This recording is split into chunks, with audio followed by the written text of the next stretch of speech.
ठाणे महानगरपालिका क्षेत्रामध्ये युती धर्म हा पाळला गेलेला आहे. मात्र नवी मुंबई असेल, उल्हासनगर असेल या मीरा रोडमध्ये पाहिलं तर अजून तिकडे भाजप आणि शिवसेनेची युती झाली नाही. त्यामुळे अनेक लोक नाराज आहे. मात्र ठाण्यामध्ये कशाप्रकारे युती धर्म पाळून पुढे निवडणूक लढवणार या संदर्भात आपल्याशी बातचीत करणार आहेत आमदार संजय केळकर. सर, काय सांगाल? एकंदरीत पाहिलं गेलं तर ज्या जागा वाटप झालेल्या आहेत त्या जागा वाटपासंदर्भात पाहिलं तर तुम्ही समाधानी आहात का? का तर नवी मुंबई असेल, मीरा भाईंदर असेल आणि उल्हासनगर या ठिकाणी युती झाली नाही?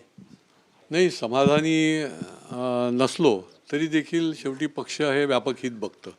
या MMR रिजनमध्ये मुंबईला झाली, मुंबईच्या जवळ ठाणे आहे आणि त्या दृष्टीने देखील त्यांची भूमिका जी आहे ती युती करण्याची असल्यामुळे त्या व्यापक हिताकडे समोर ठेवून ही युती जी आहे ती या ठिकाणी आम्ही पूर्णपणे केलेली आहे. समाधानी नसलो तरी युती धर्म म्हणून प्रत्येक कार्यकर्ता संघटनेचा याच्यासाठी निश्चितपणे काम करणार आहे.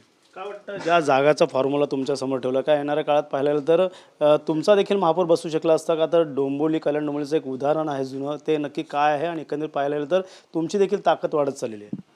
नाही, मागच्या काळामध्ये म्हणजे 2000 ते 2005च्या काळामध्ये त्या ठिकाणी बऱ्याच ठिकाणी ठाणे जिल्ह्यामध्ये कधी युती झालेली आहे, कधी नाही झालेली आहे. कल्याणला देखील युती न करता भारतीय जनता पार्टी लढली होती. त्यावेळेला जिल्हा प्रमुख दिघेसाहेब होते, मी इकडे माझ्या जिल्ह्याचा प्रमुख होतो आणि भारतीय जनता पार्टीचा 2.5 वर्षाकरता महापौर झाला होता. तर त्या दृष्टीने पण युती झाली तरी भगवा फडकलेला आहे आणि नाही झाली तरी एकत्र आल्यानंतर आम्ही तो फडकवलेला आहे.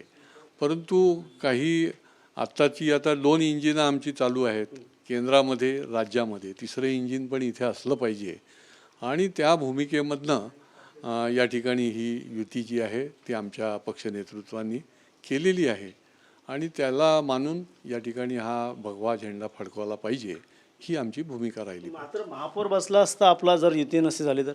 शेवटी सर्व जागा आम्ही लढलो असतो, कारण तशी आमची तयारी होती, तेवढे फॉर्म आले होते आणि त्याप्रमाणे आमच्या लोकांनी, कार्यकर्त्यांनी गेल्या 8 वर्ष काम केलं होतं आणि त्याच्यामुळे लोकांचा आशीर्वाद घेऊन असं काही नाही का नसता बसलाही असताना. परंतु आता युतीच्या राजकारणामध्ये या महायुतीच्या माध्यमातून आम्ही लढणार आहोत. त्याच्यामुळे ते संदर्भ बदललेले जरी असले तरी आता शेवटी जनता जनार्दन काय आशीर्वाद देणार आहे त्याच्याप्रमाणे पुढचं होईल. पण आम्ही अगदी ज्याला म्हणता येईल की झोकून देऊन आमचाच त्या ठिकाणी कसं तिसरं इंजिन लागेल याच्याकरता आणि ते देखील 100+ या माध्यमाने कसं लागेल हेच बघणार आहोत. मात्र पाहिलं तर तुमच्याकडनं अनेकांना उमेदवारी नाकारली, त्यामुळे नाराजी नाट्य काल दिसून आलं. भाजपच्या कार्यालयात देखील कुठेतरी गोंधळ उडाला होता आणि अनेक जण आता काही ठाकरे पक्षात, कोण मनसे पक्षात, कोण घड्याळाच्या चिन्हाकडे वळाले. त्यामुळे येणाऱ्या काळात त्यांची नाराजी दूर होईल का, या त्यांची काही अपक्ष फॉर्म भरलेत ते माघार घेतील का? नाही, नाराजी निश्चितपणे दूर होईल. शेवटी भाजपचा कार्यकर्ता आहे, त्याच्याशी संवाद केला आणि योग्य पक्षाची भूमिका त्याला समजावून सांगितली तर तो पुन्हा एकदा या कामाला लागेल. आणि इमिजिएटली जेव्हा सगळ्यांना लढायचं असतं तेव्हा नाराजी होते, नाराजी नाट्य होतं.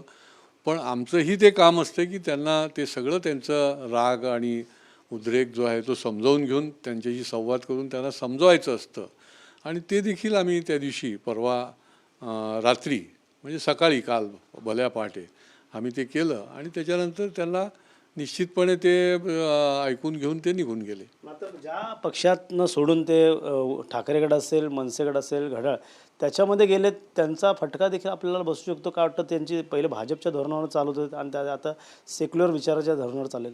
नाही, निश्चितपणे फटका बसतो आणि ते देखील काही फार मोठा आनंदाने गेले असं नसतं. शेवटी हे अन्यायाचं वाटप आहे. त्याच्यामुळे ज्यांना तिकीट मिळालं आणि ज्यांना मिळालं नाही त्यांना एक राग असतो आणि त्या रागाच्या भूमिकेमधनं लोक जी आहेत ती पार्टी बदललेली असते किंवा कोणी अपक्ष म्हणून देखील फॉर्म भरलेले असतात. परंतु त्यांची सगळी ध्येयधोरणं त्यांना पटतात असं नसतं. तर संजय राऊत म्हणतात की भाजप हा गुंडागिरीचा पक्ष, अजून देखील रीग लागलेली आहे, 5 कोटीसाठी रीग आहे असं त्यांचं म्हणणं आहे. नाही, आता संजय राऊत रोज नवीन नवीन शोध लावत असतात. आता आम्ही त्याला उत्तरं देत राहणार, कारण नवीन नवीन ते काय काय शोधून काढतात, नवीन कधी नरेटिव्ह टाकत असतात. भारतीय जनता पार्टी हा लोकशाहीवर आधारित पक्ष आहे की ज्याला पंचनिष्ठा आहेत आणि ज्या पक्षाकडे जगभरामध्ये 18 कोटी प्राथमिक सदस्य आहेत एवढं राऊत साहेबांना पुरेसं आहे. नक्की त्यांचं म्हणणं आहे की राष्ट्रपतीला आणले तरी BMCसाठी आश्चर्य वाटणार नाही. एकंदरीत स्टार प्रचारक देखील येणार आहे, त्यामुळे त्यांचं असं वक्तव्य. नाही, स्टार प्रचारक तर प्रत्येक पक्षाचे प्रचार करण्याकरता सभा घेतात, चौक सभा घेतात, रॅलीज काढतात आणि त्याच्यामुळे हे तर सगळ्याच पक्षाचं आहे. असं काही भारतीय जनता पार्टी काढते असं नाही. यांचेही स्टार प्रचारक त्यांनी घोषित केलेले असतात आणि त्याच्यामुळे ते उपरोधिक निरनिराळे टोले मारत असतात. परंतु त्यांच्याकडे काय चाललेलं आहे त्याच्याकडे त्यांनी बघावं एवढंच या निमित्ताने मी सांगू शकतो. सर, एक नवीन माहिती समोर येते. मीरा भाईंदरमध्ये कृपाशंकर सिंग यांनी एक वक्तव्य केलं आहे. उत्तर भारतीय महापौर बसेल इतके नगरसेवक निवडून आणू, असं वक्तव्य कृपाशंकर सिंग यांनी केलेलं आहे. का वाटतं येणाऱ्या काळात अशा प्रकारचं वक्तव्य करणं कितपत योग्य? नाही, याच्याबद्दल मी काही भाष्य करणं, कारण की मी ऐकलेलं पण नाही आणि मला माहिती पण घेतलेली नाही आहे. परंतु सर्व समावेशक अशा प्रकारे भारतीय जनता पार्टीचं काम आहे आणि या सगळ्या MMR रिजनमध्ये देखील सर्व प्रांतातले लोक राहत आहेत आणि त्याच्यामुळे सगळ्यांना बरोबर घेऊन जे मोदीजींनी सांगितलं की सबका साथ सबका विकास, त्याच्यामुळे त्या भूमिकेमध्येच भारतीय जनता पार्टी काम करत असतो. आता कृपाजींनी काय बोलले ते मी अजून काही माहिती घेतलेली नाही किंवा मी ऐकलेलं नाही.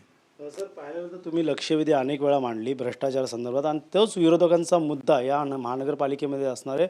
वाहतूक कोंडी, भ्रष्टाचार, पाणी समस्या सर्व मुद्दे तुम्ही मांडलेले आहेत सत्ताधारीमध्ये असताना. का वाटतं येणाऱ्या काळात तेच मुद्दे पुन्हा? नाही, निश्चितपणे त्याच्यामध्ये कसं आम्ही योग्य ती दिशा देऊ, कारण की महायुती म्हणून आम्ही जेव्हा लढतो तर आम्ही त्याच्यामध्ये मोठा सहभाग घेऊन कशा पद्धतीने ही ठाणेकरांसाठी जे जे करता येईल ते करण्यासाठी, मग त्यांची वाहतूक कोंडी दूर करण्यासाठी निरनिराळे जे प्रस्ताव येत असतात महापालिकेच्या माध्यमातून ते लोकांना आणि त्यांचा सहभाग समोर ठेवून त्यांचं ओपिनियन आणि त्यांची भावना आणि त्यांची भूमिका डोळ्यासमोर ठेवून कशा योजना राबवल्या जातील आणि प्राथमिक गरजा, मोठ्या मोठ्या विकासाच्या गोष्टी ज्या आहेत त्या फडणवीस सरकार करतच आहे. मेट्रो आहे, इंटरनल मेट्रो तर आम्ही खूप आग्रह केला, त्यालाही परवानगी मिळालेली आहे.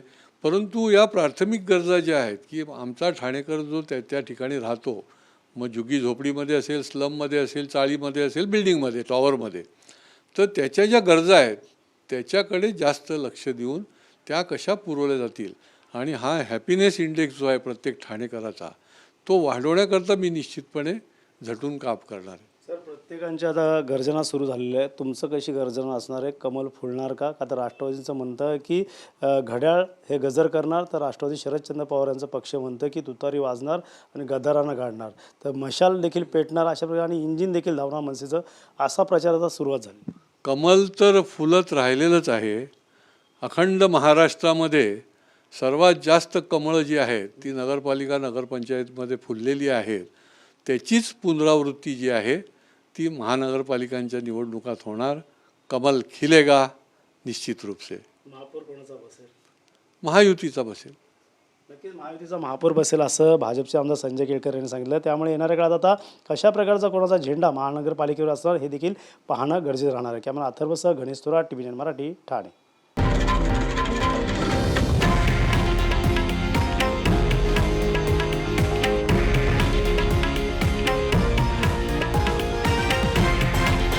हे आहे देशातील नंबर 1 न्यूज नेटवर्क आणि आपण पाहत आहात TV9 मराठी, एकमेव.